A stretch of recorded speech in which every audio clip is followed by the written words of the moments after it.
Hey guys, welcome back. Tonight we're diving into one of the strangest corners of history, the moments when the most powerful people on Earth met their end in ways that were anything but dignified. Kings, queens, emperors, men and women who commanded armies, shaped nations, and built empires, yet their last breaths came not on thrones or in the heat of battle, but in ways so absurd you almost wouldn't believe them if they weren't written down.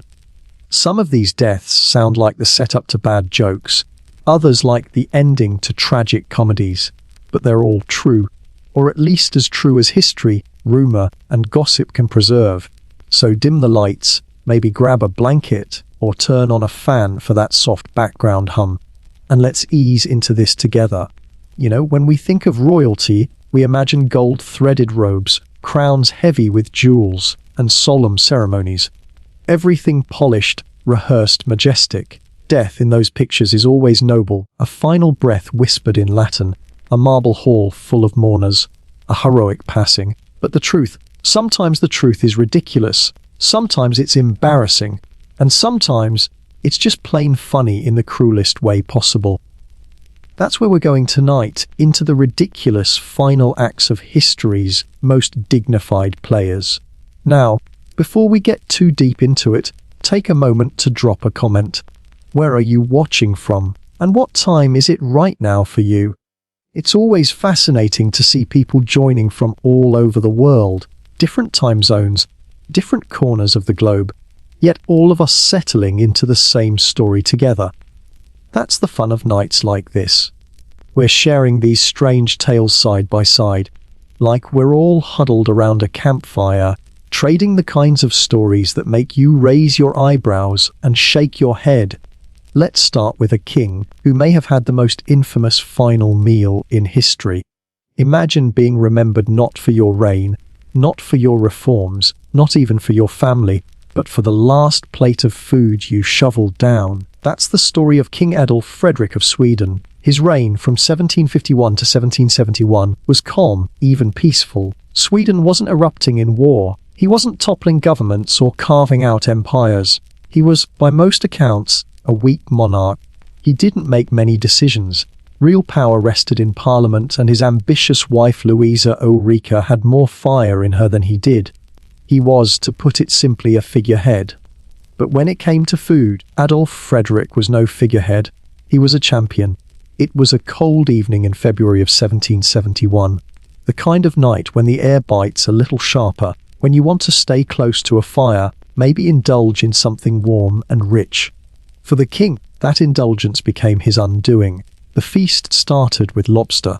Not bad. Then caviar, smoked herring, several glasses of champagne to wash it all down. Already, that's a meal big enough to leave most of us in a food coma. But Adolf Fredrik wasn't finished. Oh no, he saved the best, or the worst, for last. The dessert of choice was semla.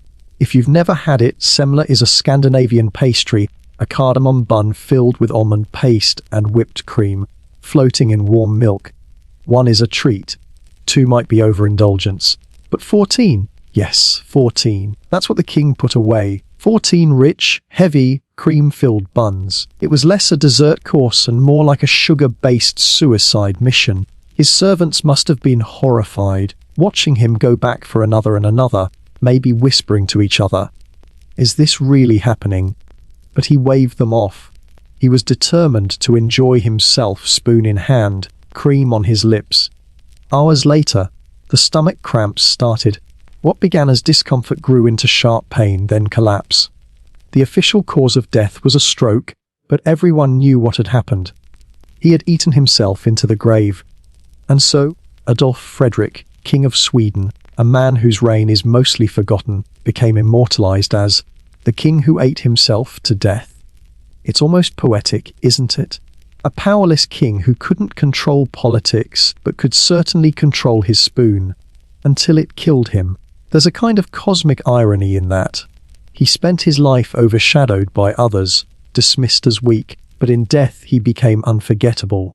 Not for greatness, but for gluttony. People might struggle to recall his policies, but everyone remembers the king who polished off 14 semla.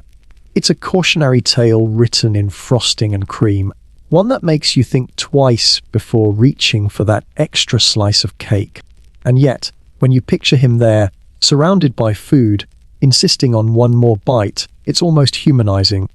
For a moment, this man with a crown, a man who was supposed to embody dignity and control, looked exactly like the rest of us when faced with a favorite dessert, reckless, stubborn, and blissfully unaware of the danger.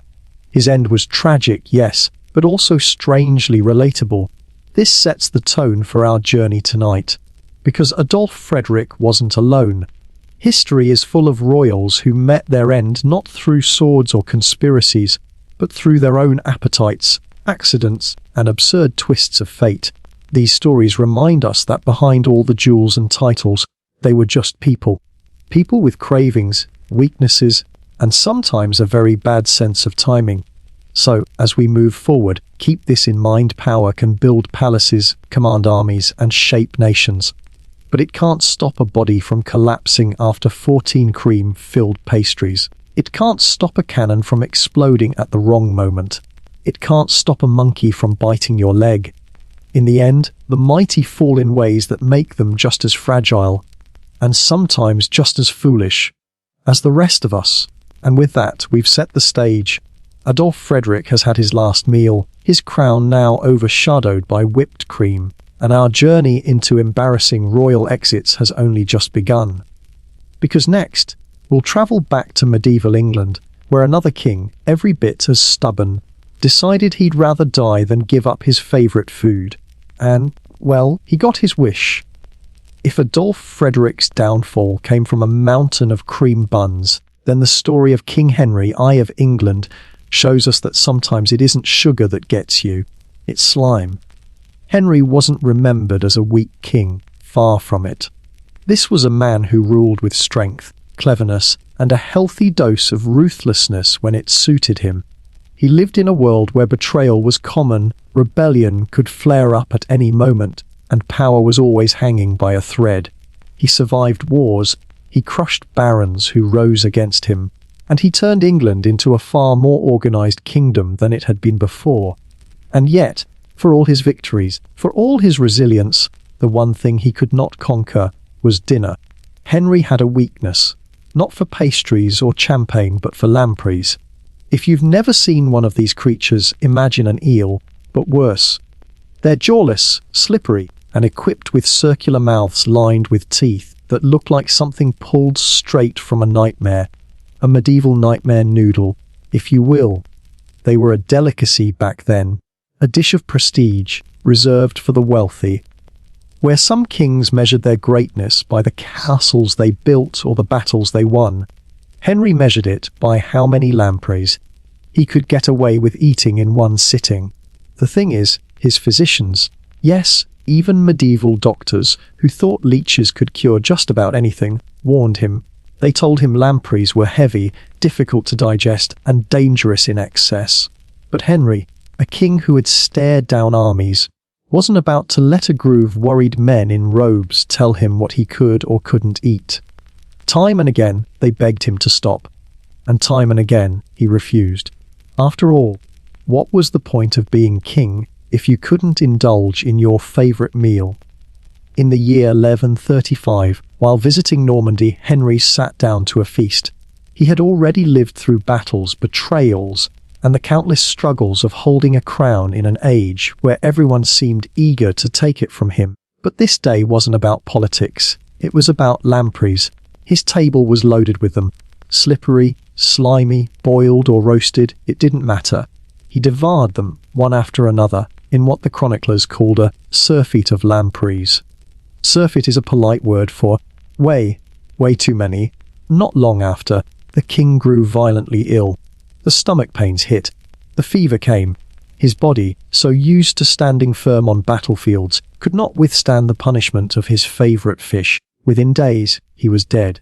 The man who had centralized the government, reformed the treasury, and held his kingdom together with sheer willpower was defeated by a meal that should have been nothing more than a treat. And here's the detail that sticks. the one that turns this from just another sad ending into a story dripping with irony. His physicians had begged him to stay away from lampreys. They had warned him that his obsession was dangerous. His response: "I'd rather die than give up lampreys." And in the end, that's exactly what happened. He got his wish. He died, not by blade or betrayal, but by fish. Now imagine being remembered for that. Imagine living a long life, surviving threats that could have ended you countless times, ruling for decades, only to have history reduce you to the guy who ate too many eels. That's the strange thing about legacy. It doesn't always stick to the parts you want. For Henry, it wasn't his legal reforms, his victories, or even his family drama that most people remember. It was his dinner. And you know what? There's something darkly funny about that. You can almost picture him at the table, defiant, pushing aside his worried doctors, insisting that one more bite couldn't hurt. Then another, and another, until it did. His reign, once filled with battles and bold decisions, ended in a moment of stubborn indulgence. It was a final act that feels less like the end of a king and more like the punchline to a very strange cosmic joke. If Adolf Frederick's story warned us about deserts, Henry's teaches us about defiance. Sometimes the thing that kills you isn't the enemy on the horizon. It's the thing you love most, the thing you refuse to let go of, even when you know better. His lampreys were more than food. They were a symbol of his pride, his unwillingness to listen, and maybe even his belief that, as king, he was untouchable. But no crown, no throne, no empire could save him from his own appetite. And so, King Henry I's legacy was sealed, not in stone, but in slime. He went down in history not as just another ruler, but as the man who proved that sometimes the battlefield isn't out there. It's on your dinner plate. As we move along tonight, keep this in mind. Because while Henry's eel obsession may sound like a one-off, it's not. Royal deaths are full of these moments where power collides with human weakness in the strangest ways. And next, we're stepping into the life of a man whose final chapter involved bandages, brandy, and one very careless servant with a candle.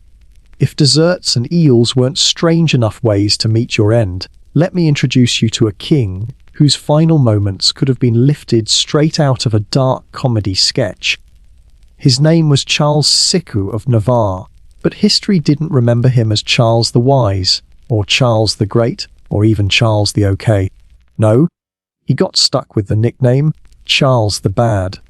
And after hearing how he went out, you'll understand why the universe seemed to have a cruel sense of humor when it came to his legacy. Charles ruled in the late 14th century, a time when politics was basically a never-ending game of betrayal, shifting alliances, and everyone secretly plotting against everyone else. By most accounts, Charles was a schemer of the highest order. He double-crossed allies, tried to poison rivals, and spent his entire career trying to carve out a bigger slice of power for himself. He was the kind of man who'd smile at you during dinner and then hire someone to slip something into your wine before dessert. Unsurprisingly, it didn't win him many friends. By the time he reached old age, Charles wasn't the powerful, feared figure he had once imagined himself to be. His health was failing, and like so many royals of his time, he put his trust in doctors who thought medical treatment meant playing with fire, sometimes literally. As his body grew weaker, he was desperate for something, anything, that might restore his strength. And so, his physicians came up with a treatment plan that sounds like the setup to a bad joke. They decided to wrap him, head to toe, in bandages soaked with brandy. Yes, brandy, the flammable drink. Their idea was to warm his body and draw out the sickness. Now, picture this. Charles, already frail, swaddled like a giant human torch, lying in bed while servants stitched the linen wraps around him. The smell of alcohol filled the room. Maybe there were a few nervous glances exchanged. But hey, who were they to question the wisdom of medieval medicine? When the wrapping was finished, he was sealed tight, like some bizarre mix between a patient and a Christmas roast. The final step in this bizarre ritual was simple once the bandages were tied off. A servant was supposed to cut a thread to release him, and here's where disaster struck. The servant, working by candlelight, because of course it had to be candlelight, leaned in to snip the last string. Maybe the candle flickered, maybe a sleeve brushed too close, but one small flame found its way to the alcohol-soaked linen. In an instant, the king went up like dry straw. Imagine the scene. The once feared schemer, the man who had plotted against kings and poisoned rivals, now thrashing and screaming as his bandages turned into a fireball. Servants panicked, nobles fainted, chaos filled the corridors. They tried to put out the flames, but it was too late. The king burned alive in his own bed, killed not by an enemy's sword, but by a servant's candle and a terrible medical idea.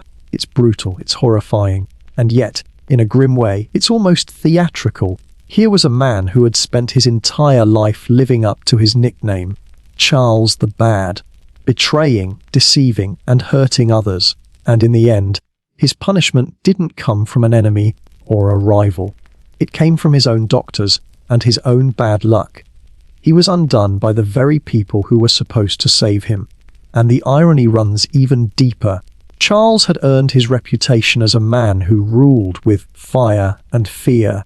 That was the phrase people used for him. And in the end, fire and fear were exactly what finished him. You couldn't script it better. He spent his whole life trying to control the fates of others. But when his own final act came, it was completely out of his hands. Now, when we think about legacy, Charles shows us something important. He had schemed, he had plotted, he had dreamed of power, but all of it was erased in one night of chaos and flames. To history, he became the king who accidentally barbecued himself because of a candle. That's how he's remembered. Not for his alliances, not for his ambitions, not even for his cruelty, just for being the man who burned alive because someone lit a candle too close to his brandy bandages. There's a strange justice in that, don't you think? A life of cruelty ended in absurdity.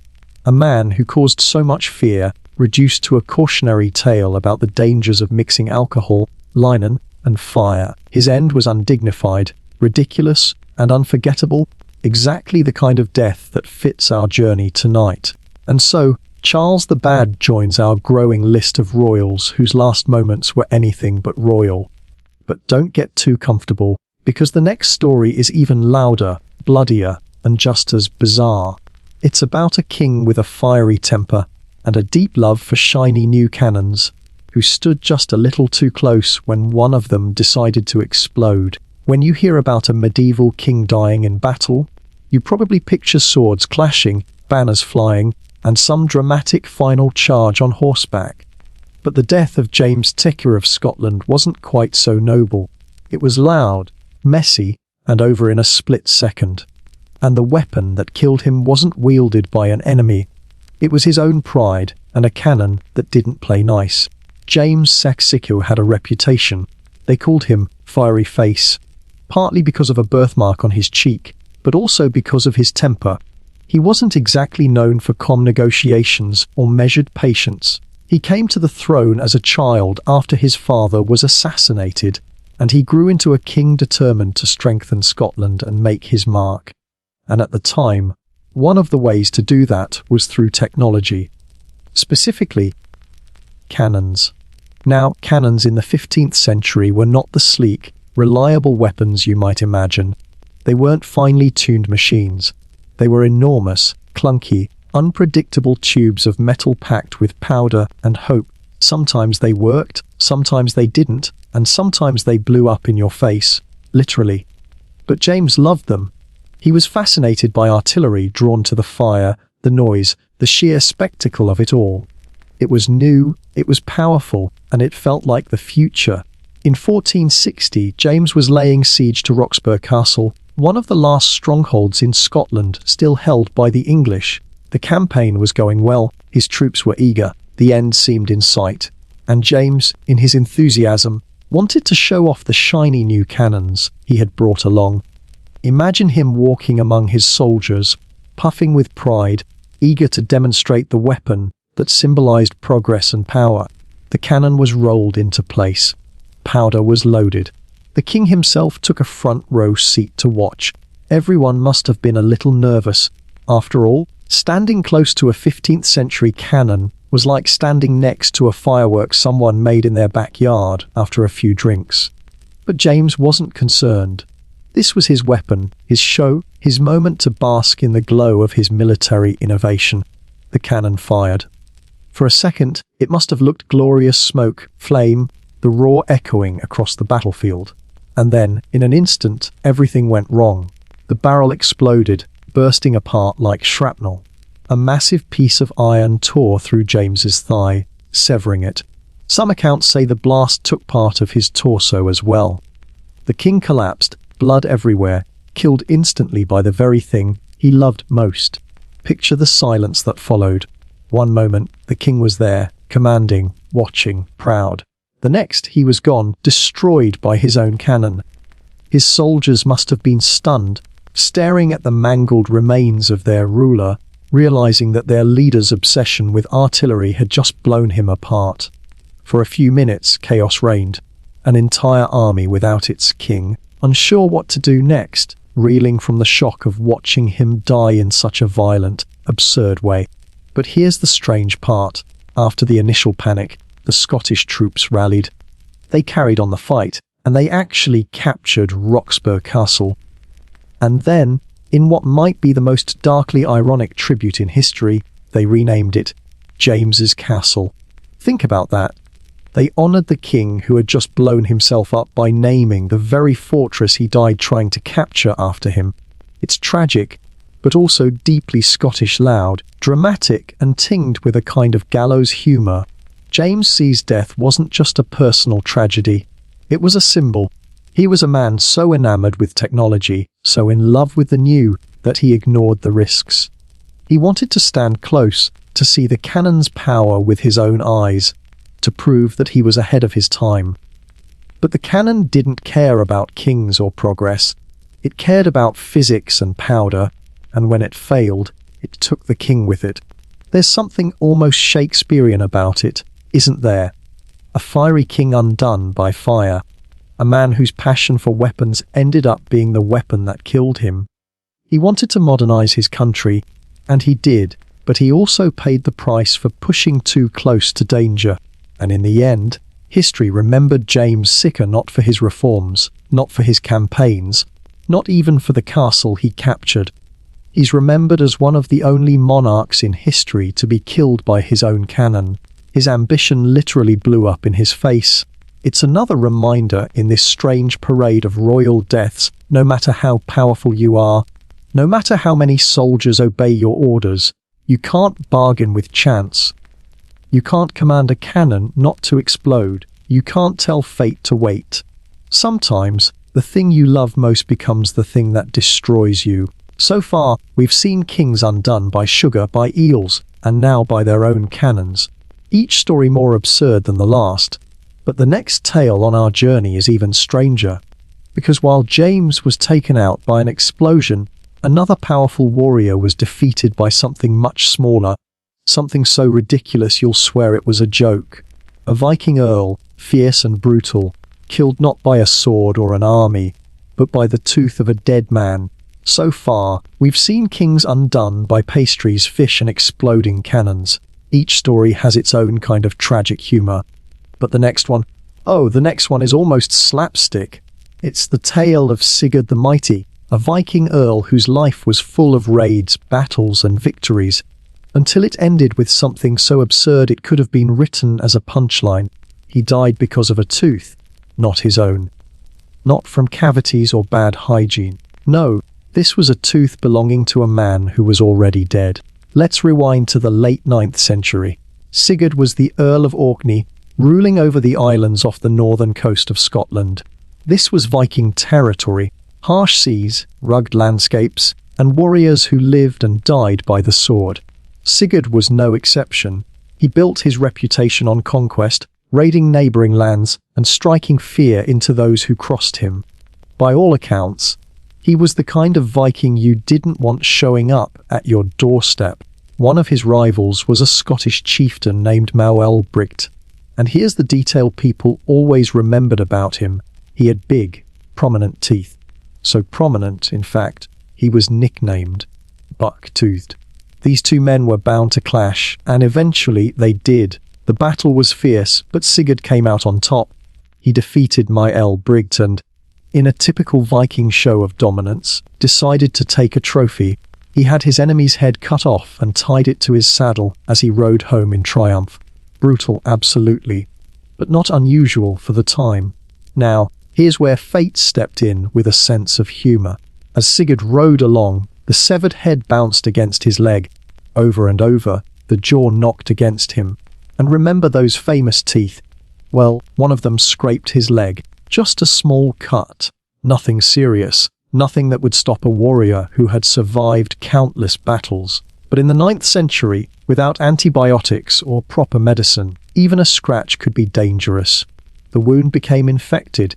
The infection spread. And not long after, the mighty Sigurd, the man who had slain enemies, conquered land, and terrorized the coastlines, was dead. Not from an army, not from a sword, but from a dead man's tooth. It's the kind of story that makes you pause. On one hand, it's tragic. Here was a powerful Viking, reduced to nothing by a scratch. On the other hand, it's so absurd you can't help but laugh at the cruel irony. A man who had killed so many, felled by something as tiny and ridiculous as dental hygiene. It's history's version of cosmic slapstick, the universe delivering a joke at his expense. You can almost picture his warriors' reaction. Standing over their dead leader, shaking their heads, maybe muttering, "We've lost him to a tooth." Did they laugh? Did they cry? Probably both. Because how else do you process the fact that your fierce Viking earl was taken down by the bite of someone who wasn't even alive? The story of Sigurd spread, and it became legend. And legends like this stick around for a reason. They remind us of how fragile life really is. You can conquer kingdoms, but a single cut can still end you. You can command armies, but you can't outfight infection. Power, pride, bravery, none of it matters when chance decides to play its hand. And what's fascinating is that this wasn't just a quirky little death story. Sigurd's passing left a power vacuum in Orkney. His sudden, ridiculous death led to instability, rivalries, and political chaos. In other words, that one tooth changed the course of history in the region. Think about that, an entire kingdom destabilized because of a scratch from a dead man's mouth. It's the butterfly effect, Viking edition. Sigurd's tale has survived for over 1,000 years, and not because of his victories, not because of the battles he fought, but because of how he died. That's the legacy of embarrassing royal deaths. They stick in our memory not because of glory, but because of absurdity. And Sigurd the Mighty may be one of the clearest examples of that. And just when you think things can't get any stranger, history proves you wrong. Because if a Viking dying from a dead man's tooth feels unbelievable, wait until you hear about a king whose life was ended by something far less intimidating, a monkey bite. If a Viking falling to a dead man's tooth feels surreal, then the next story takes us even further into the realm of the unbelievable. Because while kings and emperors have been felled by swords, poison, plots, and battles, King Alexander of Greece was undone by monkeys. Yes, monkeys. It sounds like the setup to a strange joke, but this was no joke. This was real life, and it shook an entire nation. The year was 1920. Greece was on shaky ground, caught in the middle of political turmoil. The throne had been passed around, contested and recontested, and young Alexander found himself wearing a crown he hadn't really earned, in a role he wasn't really prepared for. He wasn't the commanding ruler type. In truth, he was more of a placeholder, a puppet king, put in place while his father, King Constantine I, was in exile. Imagine being young, inexperienced, and suddenly the figurehead of a nation at war. It wasn't an easy position. And yet, his story wasn't defined by politics or leadership. It was defined by a walk in the garden. One afternoon, Alexander was strolling through the royal estate near Athens. It was supposed to be a peaceful day, a chance to breathe in some fresh air with his beloved dog trotting at his side. But in the royal gardens, trouble was waiting. A Barbary macaque, one of those small but aggressive monkeys, appeared out of nowhere. Now, if you've ever seen monkeys in the wild, you know they can be clever, mischievous, and not exactly friendly when challenged. The king's dog spotted the monkey, and before anyone could intervene, the two animals lunged at each other. Naturally, Alexander did what any pet owner might do. He rushed in to separate them. But here's where things took a turn for the worse. A second monkey suddenly appeared, and instead of running away, both monkeys turned on Alexander. They sank their teeth into his leg, biting him again and again. Imagine the scene: the king of Greece, leader of a nation, struggling in his own garden against two furious monkeys. Guards eventually rushed in and drove the animals away, but the damage had been done. At first, the bites didn't seem serious. Cuts, bruises, a bit of blood, sure, but nothing life-threatening. Alexander was patched up. He probably thought he'd be sore for a while, then move on with his life. But wounds in the days before antibiotics were a dangerous thing, especially bites from animals. Within days, infection set in. The pain worsened. Soon the wounds turned septic. His body swelled with fever, and before long, gangrene spread through his leg. Doctors tried everything they could, surgery, treatments, but it was too late. Within 3 weeks of that garden walk, the young king was dead. Now think about that. Not a war, not an assassin, not some grand political plot, just a monkey bite. The king of an entire nation, felled by two animals that didn't even have names in the history books. It's absurd, it's tragic, and yet it changed everything. Alexander's death threw Greece into chaos. His father returned to the throne, the political crisis deepened, and the instability that followed pushed the country into more hardship. All of that from a pair of monkeys in a garden.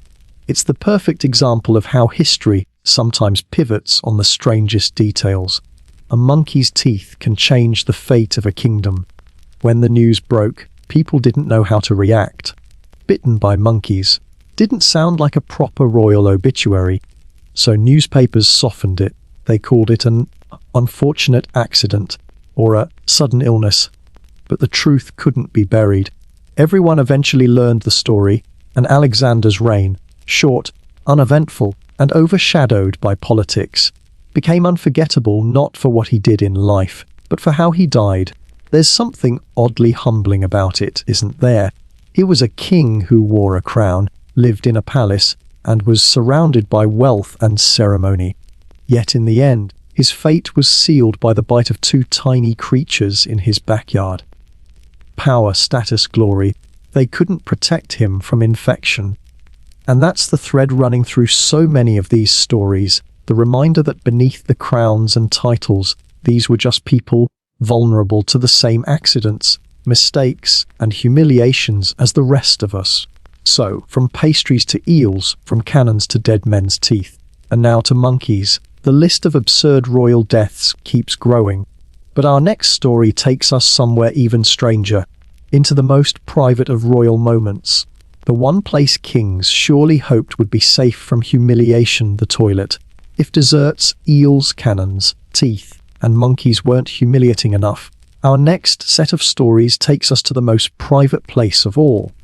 A place where kings and emperors hoped for solitude, maybe even a little dignity. I'm talking about the toilet. Yes, the throne behind the throne. And as it turns out, history has a nasty sense of humour about royal bathroom breaks. Let's start with King George II of Great Britain. This was a man who once stood proudly on battlefields. In fact, he was the last British monarch to lead troops in person, charging into the fray at the Battle of Dettingen in 1743.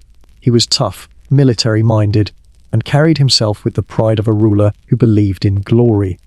But when his story ended, it wasn't on horseback or in a grand hall. It was on the toilet. It was the morning of October 25th, 1760. George, in his late 70s, woke up feeling a little off but carried on with his routine. He drank his morning hot chocolate, because yes, even kings like their comfort drinks, and then made his way to the privy. Servants waited nearby, but of course, this was the one moment of the day when a king was supposed to be left alone. Only a few minutes passed before a crash echoed through the halls. When they rushed in, they found him slumped over the chamber pot. The official cause of death was an aortic aneurysm. Basically, his heart gave out. But history didn't care about the medical details. What stuck was the image the King of England, pants around his ankles, gone mid-business. It's crude, it's awkward, and yet it's unforgettable. You can build an empire, lead armies, and rule over millions. But in the end, death doesn't wait until you're ready. It doesn't care if you're on a golden throne or a porcelain one. George's legacy, full of reforms and battles, was overshadowed by whispers about his final moments. And once gossip gets hold of a story like that, it never lets go. But George wasn't alone in this indignity. Long before him, back in the year 1016, England had another king who supposedly met his end in the Privy Edmundtiri, better known as Edmund Ironside. Now, with a name like Ironside, you'd expect him to go down swinging. And for most of his short reign, that's exactly what he did. He earned his nickname through grit and determination, standing firm against Danish invaders, especially King Sinutt the Great. He was a fighter, but his rumoured death, not so heroic. According to one version of the story, one that sounds more like medieval satire than sober history, Edmund was assassinated while sitting on the toilet. The tale goes that an enemy assassin hid beneath the wooden seat, lurking in the cesspit, waiting for the perfect opportunity. When the king sat down, the killer struck upward with a dagger, brutal, undignified, and almost too ridiculous to believe. Some historians doubt the story, suggesting he may have simply died of wounds from battle. But the rumour stuck, because nothing erases a heroic reputation quite like a cesspit ambush. Imagine the whispers in taverns. Did you hear? The mighty Ironside, stabbed from below while doing his business. It's grotesque, but it was too juicy for medieval chroniclers to resist. And if you think that was humiliating, let me tell you about Emperor Elagabalus of Rome. Now, Elagabalus didn't exactly live a life of restraint. He became emperor at just 14 years old, and almost immediately he treated the empire like his personal playground. He married multiple times, sometimes to women, sometimes to men, even once to a Vestal virgin, something scandalous enough to make Roman senators choke on their wine. He loved extravagant feasts, wild parties, and shocking displays of power. In short, he was chaos wrapped in silk. By the time he was 18, the Praetorian Guard, Rome's elite soldiers who were supposed to protect him, had had enough. They decided the empire couldn't survive another day of his antics. So, they turned on him. Elagabalus, knowing the end was near, had prepared escape plans, golden swords, poisons, even a silk noose. But when the soldiers came, he panicked. He fled, looking for a place to hide. And where did he end up? The toilet. That's where they found him. A teenage emperor, trembling in the latrine. They killed him there, dragged his body through the streets, and finally dumped him into the Tiber River. It was a cruel end, but also fitting for someone who had mocked every Roman tradition. The toilet, in its own grim way, became the great equalizer. No matter how powerful you are, no matter how strange or chaotic your reign, you're still just a human being. And in Elagabalus's case, the most bizarre emperor of them all ended his life in one of the most humiliating spots imaginable. These toilet tales remind us of something important. Death strips away the illusion of power. Thrones, crowns, armies. They can't shield you from the realities of being human. And sometimes, history doesn't care about your achievements. It remembers the embarrassing details. George, too, remembered less for his victories than his chamber pot. Edmund Ironside, his grit overshadowed by a dagger in the privy. Elagabalus, the wild emperor, finished off in a bathroom. It's funny, it's tragic, and it's a little uncomfortable. But that's the strange charm of these stories. They pull royalty down from their pedestals and remind us that, in the end, even kings have the same vulnerabilities as the rest of us. Maybe that's why these tales survive, not just because they're shocking, but because they're oddly relatable. And as ridiculous as these bathroom deaths are, they're not the only times royals found themselves undone in shocking ways. Our next story takes us to Korea, where a crown prince's fate wasn't sealed by indulgence, an accident, or an assassin, but by his own father and a rice chest that became his coffin. We've laughed at kings who ate themselves to death. We've shaken our heads at rulers undone by eels, cannons, teeth, and even monkeys. We've even cringed at emperors caught in the toilet. But now, the tone shifts, because our next story isn't funny at all. It's disturbing, tragic, and haunting. This is the story of Crown Prince Sado of Korea, a young man whose life ended not by indulgence or accident, but by the hands of his own family, locked inside a rice chest until he starved to death. The year was 1762. Korea was ruled by the Joseon dynasty, a dynasty deeply rooted in Confucian values. Appearances, propriety, obedience, and respect for authority weren't just ideals, they were law. And at the center of it all was the royal family, whose lives were supposed to embody virtue and order. But behind palace walls, things were far from perfect. Crown Prince Sado was the heir to the throne. He should have been destined for greatness. But from an early age, people noticed something wasn't right. By modern understanding, he may have struggled with mental illness. He was erratic, paranoid, prone to violent outbursts. At times he was charming and intelligent. At other times, terrifying. Records describe him wandering the palace at night with a sword, attacking servants without reason, and lashing out unpredictably at those around him. His father, King Yongjo, was a strict ruler. He was obsessed with appearances, with upholding Confucian ideals. To him, the family wasn't just a family, it was a symbol of order for the entire nation. And here was his son, the heir to the dynasty, behaving like a madman. To execute one's own son would have been politically and morally unthinkable. But leaving him alive, unstable and dangerous, posed risks that could destabilize the throne. The king was trapped, so he came up with a horrifying solution. Instead of a sword or poison, instead of exile or imprisonment, he chose a method that was cruel, drawn out, and unforgettable. He ordered Sado to be sealed inside a large wooden rice chest. Imagine that for a moment. The chest was the kind used to store grain. It was July in Korea, the heat oppressive, the air heavy. Inside the chest, there was no ventilation, no water, no food. For 8 agonizing days, Sado remained inside. The chest was too small to lie down comfortably. He could barely move. Servants and courtiers knew what was happening, but no one dared intervene. They obeyed the king's order. Outside the chest, the palace carried on with its daily rhythms. But inside, Sado suffered. Slowly his cries weakened, his strength faded, and eventually silence took over. When the chest was finally opened, the crown prince was dead. The official records softened the story. They claimed his death was an act of divine judgment, as if the heavens had simply struck him down. But gossip and memory preserved the truth. He had been rice-boxed to death by his own father. Even in death, he couldn't escape the shame. It's a story that still sends chills down the spine.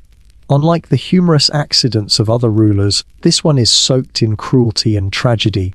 It wasn't chance or appetite or irony that ended Sado's life. It was deliberate. It was family.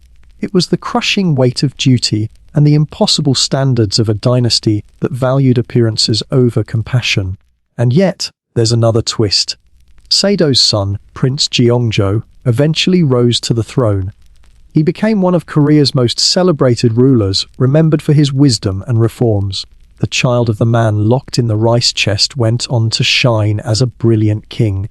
It's almost as if history itself tried to balance the scales, giving Sado's line a chance at redemption.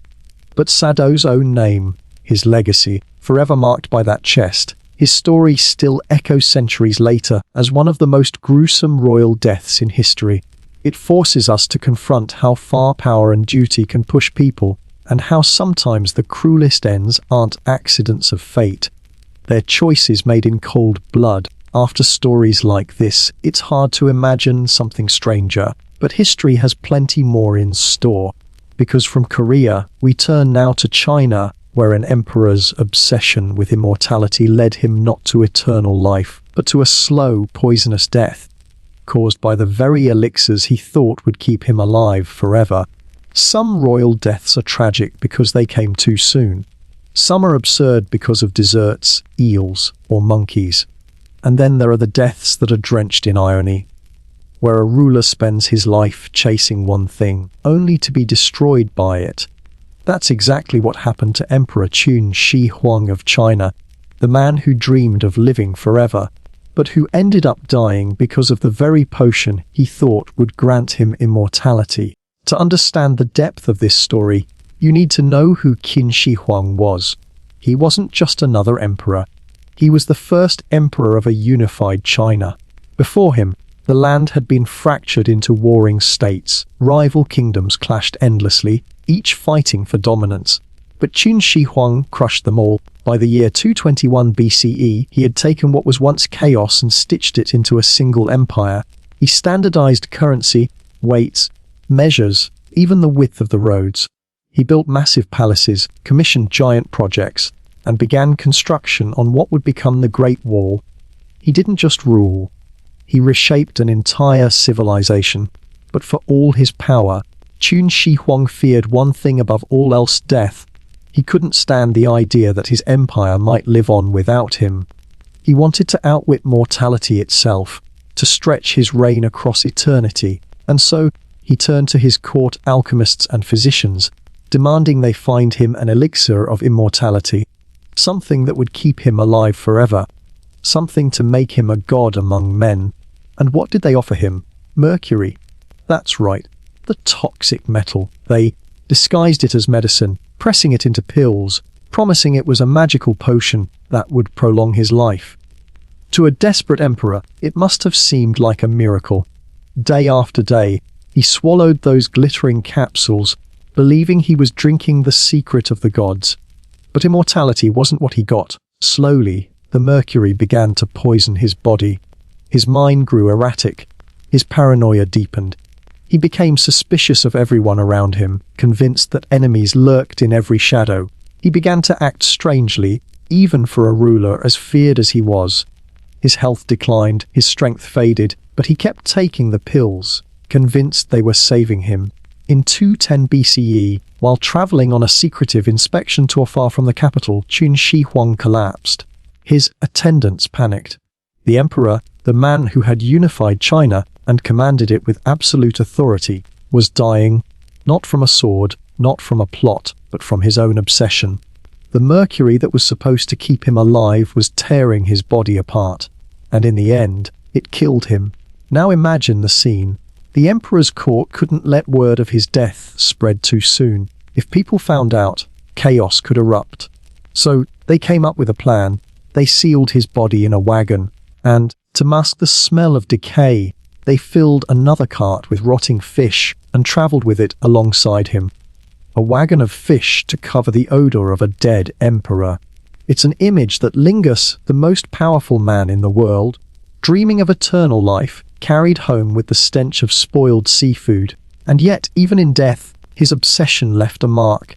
His tomb, built near modern-day Xi'an, is said to be one of the most elaborate burial sites in history. Inside, according to ancient writings, are rivers of liquid mercury, crafted to represent the flowing streams of China. For centuries, people have wondered if those rivers are still there, sealed beneath the earth. Archaeologists have never opened the central tomb, partly out of respect, partly out of fear that the stories of Mercury might be true. To this day, his final resting place remains a mystery, shrouded in danger. Qin Shi Huang wanted to live forever. Instead, he gave us one of history's greatest ironies, a man who unified a nation, poisoned by his own quest for immortality. He became proof that no matter how powerful you are, no matter how much you demand, there are limits you cannot conquer. Not even an emperor can outwit death. It's a story that feels almost like a fable, a cautionary tale whispered across centuries. Beware of chasing forever, because sometimes, in the pursuit of eternity, you hasten your own end. And so, from a rice chest in Korea to mercury pills in China, our journey through history's strangest royal deaths only grows stranger. Because next we're going to shift tone again. Away from poison, away from tragedy, and into something that sounds almost unbelievable, a king whose laughter, yes, laughter, killed him. After stories of poison, cannons, and suffocating rice chests, you might be ready for something lighter. And, strangely enough, history provides. Because sometimes, death doesn't come with blood or betrayal. Sometimes, it comes with laughter. Yes, laughter. Tonight's next tale brings us to Aragon, Spain, in the year 1410, where a king's final moments were filled not with sorrow, but with hysterical giggles. King Martin of Aragon wasn't known as a particularly mighty or ruthless ruler. He was remembered more for his good nature and the way he tried to balance the often chaotic politics of his time. But toward the end of his life, Martin fell ill. His body was weak, his spirit wary. On his deathbed, he asked for one thing. Not a priest, not a general, not even his family. He asked for his jester. He wanted a joke. A little laughter to carry him through the night. The jester obliged. He told a ridiculous story about a young deer hanging from a fig tree by its tail. Absurd, silly, the kind of image that feels more like a cartoon than a royal anecdote. But for Martin, it was perfect. He burst into laughter. He laughed so hard, he couldn't stop.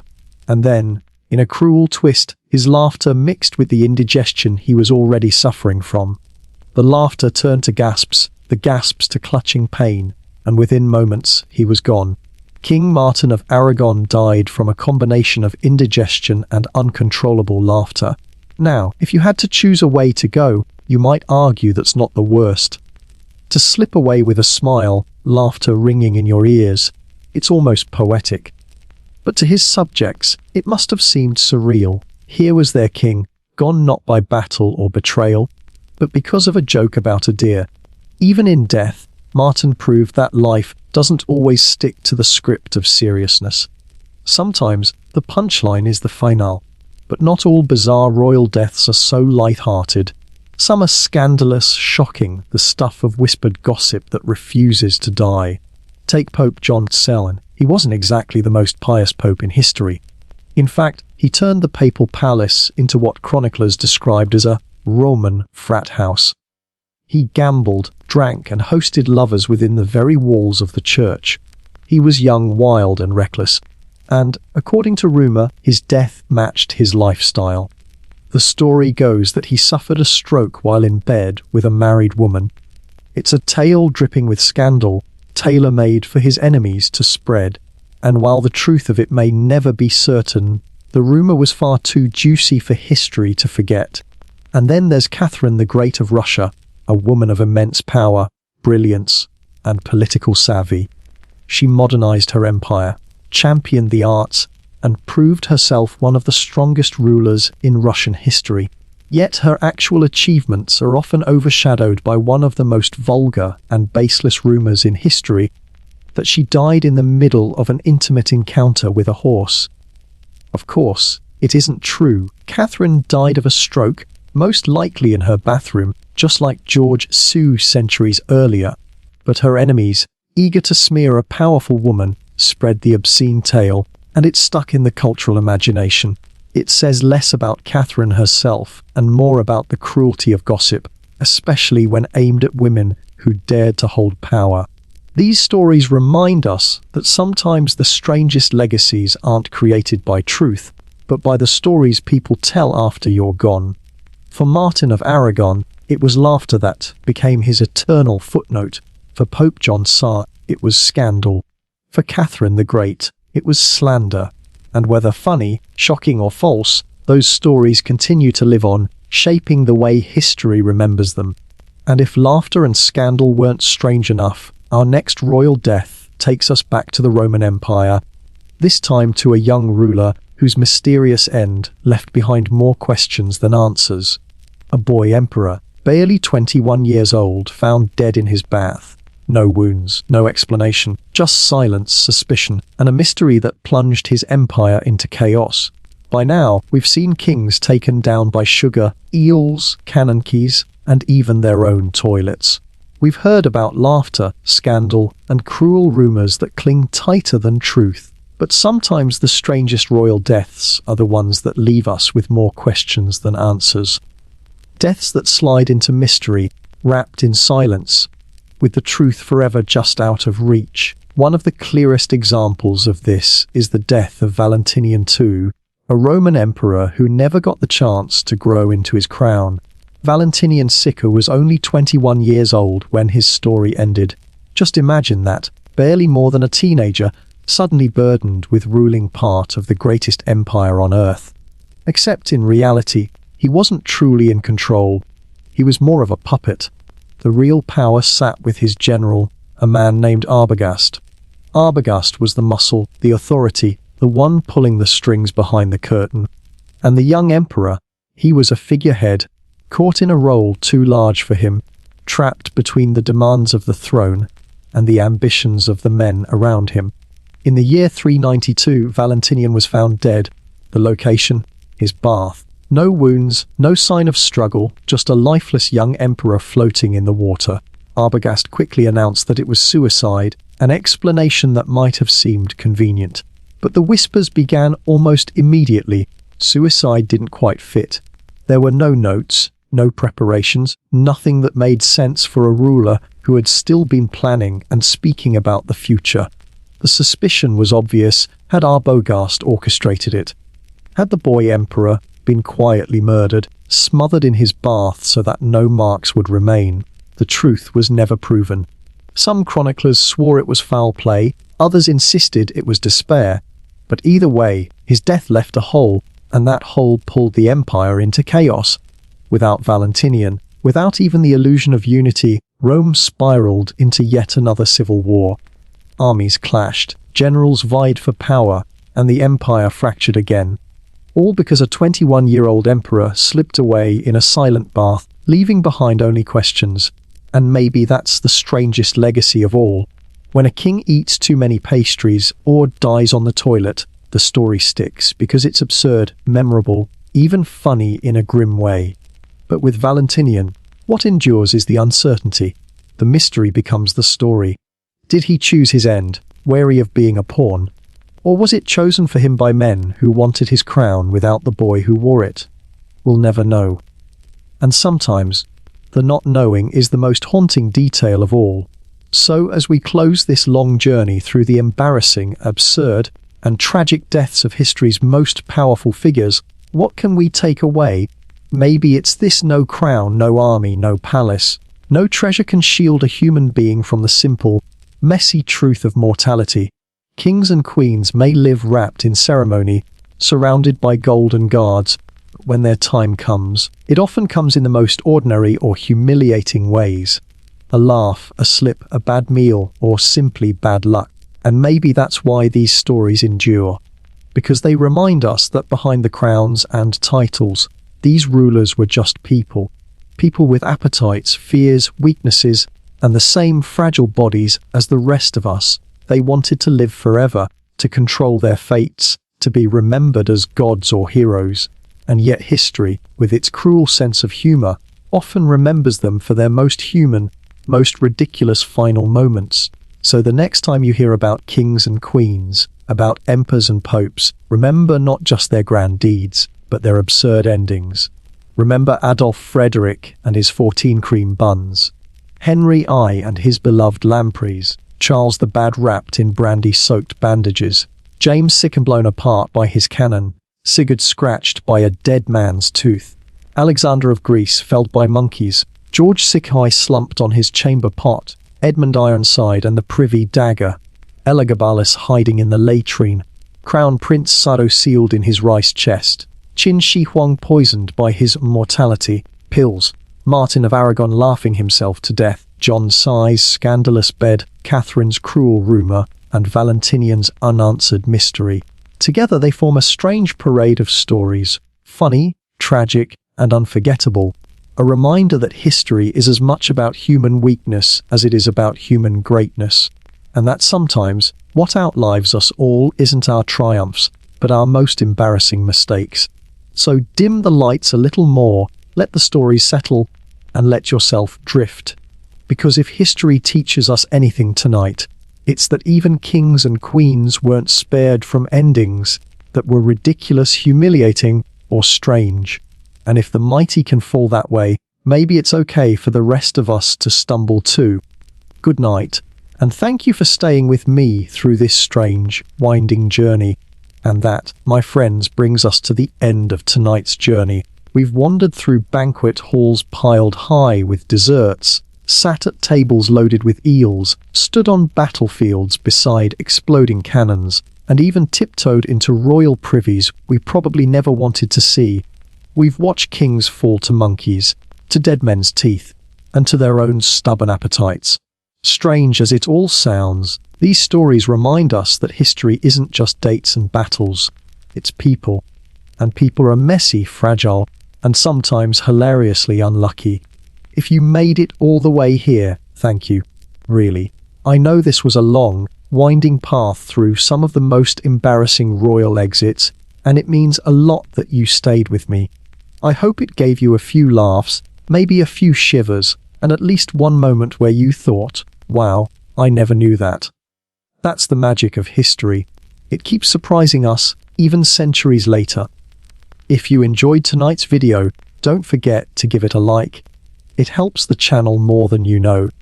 And if you'd like to come along for more strange, sleepy journeys into the past, make sure you hit subscribe. That way, you'll always have a story waiting for you when you're ready to drift off or just want to learn something weird and wonderful. And, as always, I'd love to know where you're watching from and what time it is for you right now. It's one of my favorite parts of these videos, seeing comments from all over the world. Early mornings in some places, late nights in others. We may be scattered across the globe, but for a little while, we're all gathered here, sharing the same story. Now, for those of you who want a sneak peek at what's next, let's just say our upcoming video takes us even deeper into the odd corners of history. If you thought royal deaths were strange, wait until you hear about the bizarre jobs people once had just to survive. Some are funny, some are grim, and some will make you grateful for whatever job you have now. But that's a story for another night. So, for now, close your eyes if you haven't already.